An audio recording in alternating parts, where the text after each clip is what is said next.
মাত্র এক ক্লিকে কলাম তৈরি করুন স্কেচআপ দিয়ে। খুব সহজে স্কেচআপ দিয়ে কিন্তু কলাম তৈরি করতে পারবেন। পি দিবেন, আশা করি পি দিতে পারবেন। কিবোর্ড থেকে পি দিয়ে পিতে পুশফুল জাস্ট এখানে একটা ক্লিক করবেন, হাইটটা দিয়ে দিবেন 10 ফিট। কত ফিট দিয়ে দিবেন? 10 ফিট। তারপর আমরা যদি একটা ক্লিক করি, এখানে ডাবল ক্লিক করবেন, দেখেন অটোমেটিকভাবে একই হাইটে কিন্তু কলামগুলো উঠবে। জাস্ট আমরা এখানে ডাবল ক্লিক করব, একইভাবে এটাও ডাবল ক্লিক করব, জাস্ট ক্লিক। এভাবে যদি ক্লিক করে আপনি কলামগুলো তুলতে পারেন, জাস্ট একটা করে ক্লিক করবেন, জাস্ট ক্লিক। আপনি যতগুলো কলাম আছে জাস্ট ক্লিক করবেন, কলামগুলো উঠে যাবে একই মেজারমেন্টে 10 ফিট। সর্বপ্রথম যে মেজারমেন্ট দিবেন সেই মেজারমেন্ট অনুযায়ী উঠবে, just 10 feet. Just click, just click. এইভাবে যদি ক্লিক করে কলামগুলো তুলতে পারেন, 3D কাজ করতে কিন্তু বেশি সময় লাগবে না, জাস্ট ক্লিকের উপর কাজ হবে। Just click.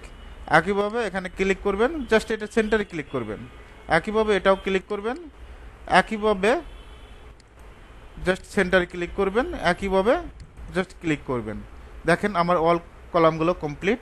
খুব সহজে কিন্তু স্কেচআপ দিয়ে কলামের কাজগুলো করতে পারবেন। 3D কলাম তৈরি করা আসলে কঠিন কিছু না, একেবারেই সহজ।